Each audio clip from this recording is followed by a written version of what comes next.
I'm going to call my soon-to-be ex-wife, Maddie. She's 48, and I'm 49, and we have one adult child, a son who's 24.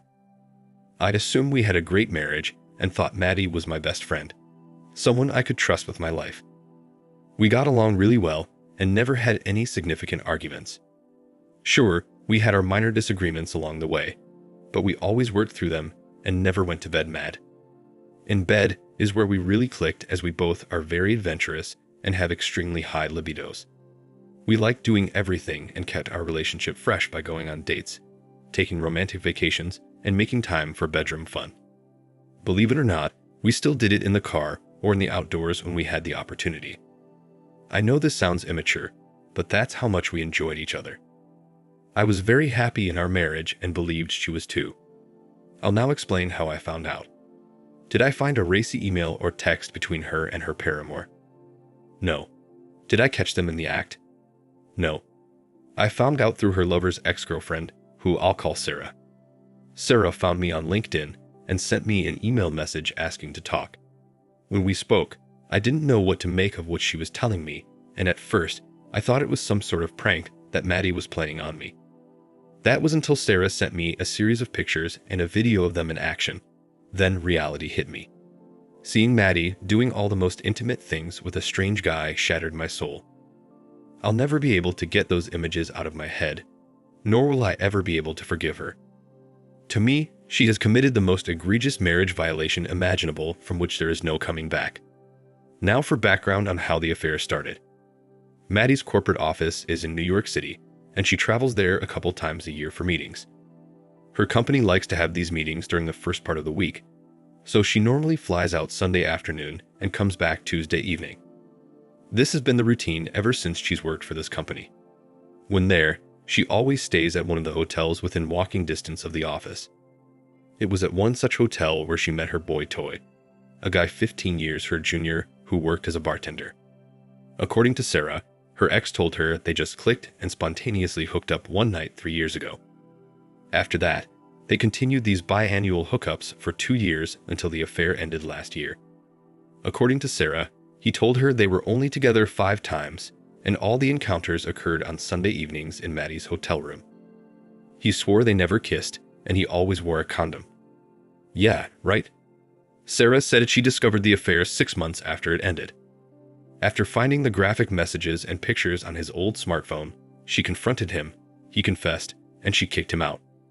Not being able to afford a place of his own in Manhattan, he was forced to quit his bartending job and move back out on Long Island. I asked Sarah why she waited so long to contact me. She said she never had any intentions of telling me, but her new boyfriend convinced her to do it. According to her, he had been cheated on and loathes people who cheat. He told her she had to tell me, so that's why she did. I asked if she knew why the affair ended. She said her ex said Maddie eventually broke it off because she told him she loved me. After learning all this, I took time to mourn and determine my next move.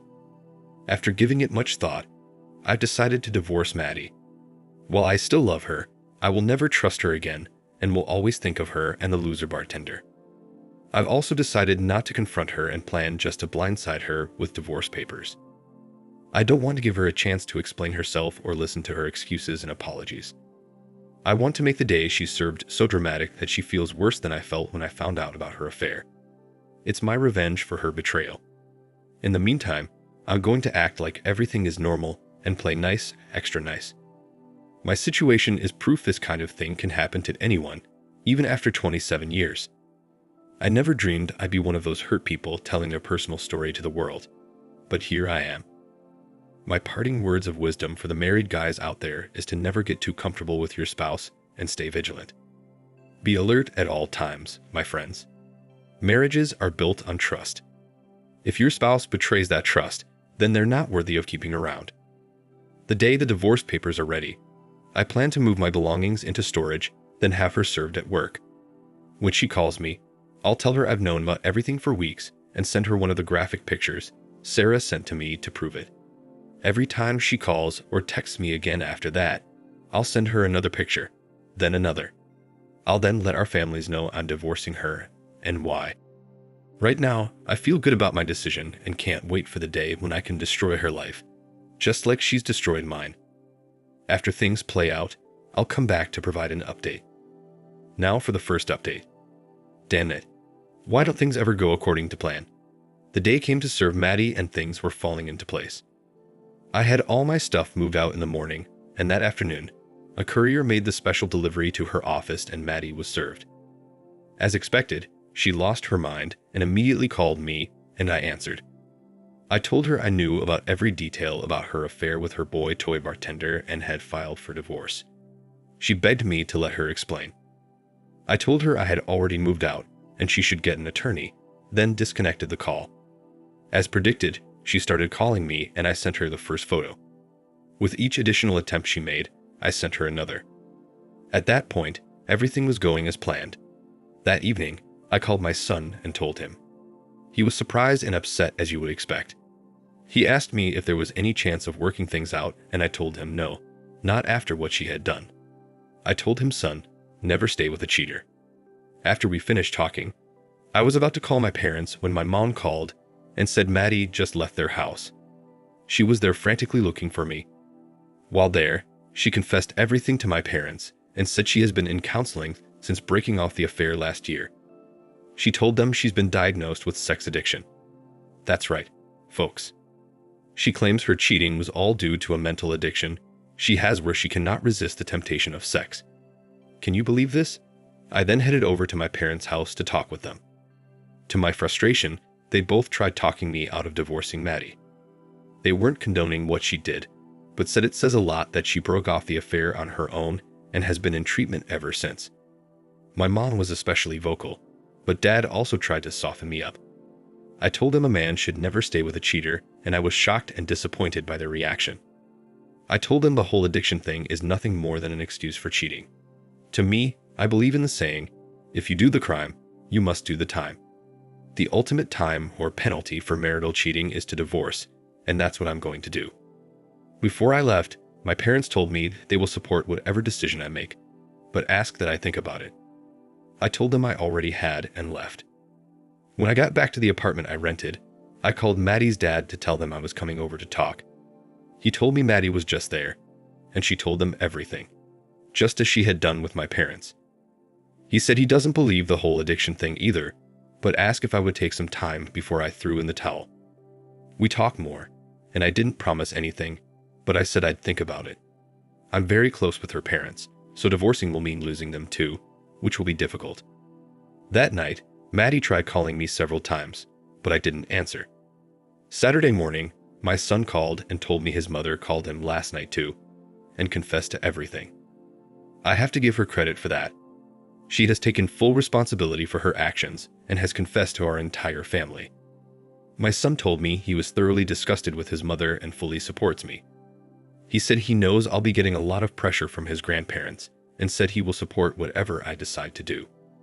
He told me if his current girlfriend ever does something like this to him, he'll break up with her on the spot. So that's where things are now. I'm kind of in a temporary holding pattern. While I want nothing more to fast-track divorcing my wife, I also don't want our families to think less of me for rushing things. Has anyone on here been in a situation like this? How did you handle it? I'd love to hear your thoughts on what you would do in this situation. Now for the second update. I've read all your comments and appreciate the advice, even from those of you I disagree with. Let me first say I'm still moving forward with the divorce, but I have agreed to meet with my soon-to-be ex-wife to clear the air, so to speak. I'm going to give her 60 minutes to say her piece, and that's it. My attorney strongly suggests I not do so, but insisted if I do, we meet at his office and the meeting be recorded. I countered his recommendation and suggested I meet her at a neutral location with witnesses and record the meeting. He said this was okay, but told me to be very careful with what I say and do, as he's seen these things backfire on the betrayed spouse. I've set the meeting up for next Tuesday at her parents' house. My son will be with me and is going to record it using his tripod gimbal. He, along with my in-laws and my mom, will be in the next room. My dad can't be there because he has a doctor's appointment at that time. I'm meeting with her just to check the box that I at least met with her to satisfy my parents and in-laws. I'll update here after I speak with Maddie. Now for the third update. We had the meeting, and it went better than I expected, but it was difficult for me. I let her speak uninterrupted. The only thing I asked is that she not use the sex addiction thing as an excuse, and she agreed she wouldn't. She started off telling me how much she loves me and misses me, and that what she did was wrong, stupid, and it meant nothing. All the things that you would expect her to say. She looked at me for a response, and I just told her okay, and gave her a look of, is there more? She went on to say that she came to her senses last year after continuing the affair for 2 years, and since that time, she has put herself into therapy. She said she kept all this from me for obvious reasons, as she didn't want to lose me. Maddie said therapy has really helped her, and that her therapist felt she had now worked through the mental drivers that made her cheat. I asked if her therapist felt this was just a temporary thing. Maddie said yes. I then asked her what happens when the next 30-year-old bartender comes along. She just looked at me and started crying. I told her she better continue, as the clock was running. She then transitioned into asking me if I had been happy with her, and if there was anything more she could have done for me throughout our marriage. I told her I was very happy before this, and yes, there were things she could have done. The most important things being trustworthy and loyal. Maddie said she was as she loved only me. I gave her a side-eye look and laughed in her face. She then tried explaining herself, which didn't go well. She said she only cheated when she was away, and therefore never neglected me. She went on to say that because they never kissed, and he wore condoms, that made a difference somehow. Now mind you, she's sitting there telling me this like I'm supposed to be impressed or something. I asked her to listen to what she was saying as she sounded completely ridiculous. She said she wasn't defending what she did, only trying to explain her rationale. I asked her why she'd do it if she was so happy. She said she was just taken away with the idea of a young handsome guy being interested in her physically. She said even though I made her feel beautiful, she felt like she was no longer attractive. Now by this time, 45 minutes had passed, and I told her she had 15 minutes left to give me her elevator speech. She told me if I gave her another chance, we could go right back to where we were before. I again told her that was impossible as I could never trust her and will always imagine her with her boy toy every time I look at her. She then suggested a one-sided open relationship as an option. She said I could do whatever I wanted with whoever I wanted, and she'd remain faithful to me. I quickly shot that down and told her I wasn't like her. This made her cry, and she spent the rest of the time begging me to take her back. I just let her cry and beg, not saying a word. When the hour was up, I got up, picked up the gimbal with my son's phone attached, and walked out of the room. Before I left, I had my son send me the video via the Dropbox app, and I left. Maddie sent me a text later that evening thanking me for meeting with her, but I never replied. Now that I checked that box, I plan on calling my attorney in the morning and telling him to fast-track the divorce process. Now for the final update. Hello everyone. I'm sorry for not providing an update sooner, but I obviously had a lot going on. Our divorce was finalized last Wednesday. We split everything 50-50, and she decided to stay in our family home and buy out my portion of the equity. According to her, she did this as she believes one day we will reunite and live together there once again. As for the divorce process, it was very emotional and mentally taxing for me. As time went on, my resolve started getting shaky, and I thought many times of just calling it off and getting back with Maddie, but I knew if I did, I'd end up being miserable. Complicating matters further, when we went in for our first hearing, the judge ordered 60 days worth of counseling for us. 60 days. She told our attorneys that we had to complete the sessions before she'd hear the case.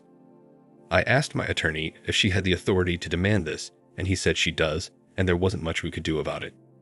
He cautioned me not to protest too loudly or file any type of challenge, stating doing so could work to my detriment as the judge may hold this against me. So, I suffered through 16 sessions. It was a painful and worthless process as far as I was concerned. Not so much with Maddie, but with the therapist.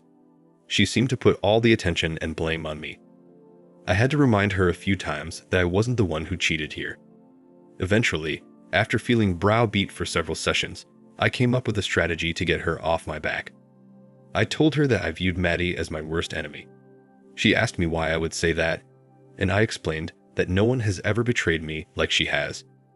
I said no one in my family has, None of my friends have. None of my coworkers have. The only person who has was Maddie, and therefore I have no trust in her. And staying married was out of the question.